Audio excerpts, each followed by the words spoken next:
Hi, good game, the final version. So we're going to speak about. Uh, so we've spoken about the child who needs to be curious at all times. We've spoken about the adult who needs to be determined at all times. And the next 10 years, I think what technology is going to do is completely shift everything that we hold sanctimonious or true for ourselves. So whether that's organizations, structures, org charts, jobs, how we do things, where do we do those things from, how do we scale, what do we call wealth, what do we call access, what do we call power, what is money, what is wealth, what is community collaboration. I think all the definitions that we hold here, all of this is fundamentally going to shift in the next 10 years, and that is a massive shift, and it's of course enabled by technology, but technology is maybe not the only thing. I think a lot of things are now coming together. One of the biggest things that I see happening is that people have kind of taken a little bit of a control over their own narrative, and they all kind of understand in this creator economy or whatever that there is an ability to express, that everybody can express, and you don't need permission and access for it. And that is a massive superpower, right? Because if you're your own narrator, you're almost, I mean, nobody can take away your voice, right? So that's one part. The second, of course, is that we all are a combination of, in this continuum of doing, thinking, and being, or doing, thinking, and imagination. I think a lot of us now are now kind of paying homage to our imagination. We are actually being true to our imagination, and then going deeper into the thinking and the doing part of it. So we are not so stuck on the doing. We are not so stuck on the thinking. We are realizing that we need to be a lot more creative, and we need to allow our creative energies to flow. And as long as I can imagine this, as long as I can feel it, I can think through it and I can do it. So that is a massive superpower of the self or the individual, and then that can become an organization or a purpose or impact program of sorts, right? Um, and this brings to the other point, which is to say that creative energy and sexual energy is the same. So that also kind of makes you relook at how you preserve and utilize your creative energies, right? You would not waste it. You would use it very judiciously, because there's a lot to be achieved in the next 10 years. And it's not for yourself. You will actually kind of go beyond just your own structures, which is I, me, myself, my family, my organization. You will go deeper and you'll go wider.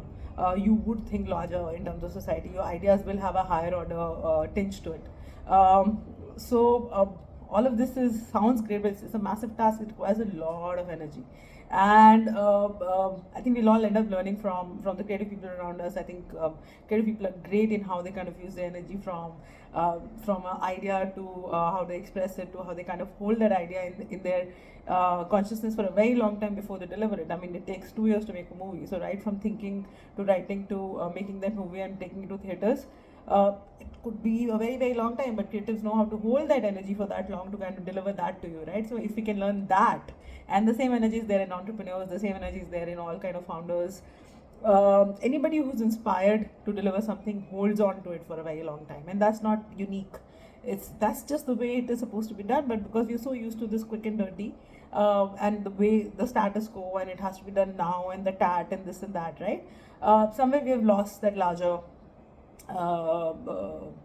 way, or the fact that you have to hold on to it before you deliver it.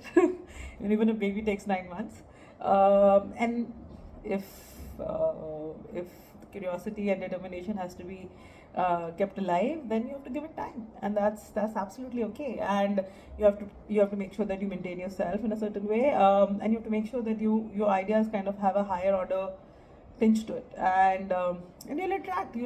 Now I think there are enough systems out there for you to attract all the resources that you might need, all the people that you might want to ally with, and all the systems that you need to kind of deliver the idea at scale. Those are not the issues, but there is a fundamental inside out approach to the whole thing, and technology is the enabler which will make you think beyond just yourself. You will think on scale by default. So if this is the default position, where do we go from here? So the good game essentially brings the curiosity of a child, the determination of a human, and uses technology to scale it. But technology is not out there; it's actually inside. It's actually just your creative juices, and at the end of it, we are just creating a system or a residency program of sorts to hold both polarities, and whatever happens within this is what gets created, right? So this is it, and if this resonates, do connect. There is a lot happening, but this is not something I will share on a podcast or a video. This requires a one-on-one, so come have chai. I'm very out there on LinkedIn, so yeah, absolutely happy to connect with people who kind of resonate with this. And there is a lot to be done. This is an interesting year, and this is going to be an interesting decade, if not the next 2 decades. So this is not a short-term play at all. This is very, very long-term. But imagine the hard problems we'll solve. Humans were not meant to be simple. We were not meant to do simple things. We were meant to solve hard problems, which is why there is, if the problem of processing is being solved by AI, if automation will take care of roti kapda makan or basics, then of course you solve harder problems. As a human, you can. You have insight, you have consciousness, you have will, you have decision making, you have a lot more than what you give yourself credit for, and that's the technology and the resourcing that we are after. And imagine what gets created out of that.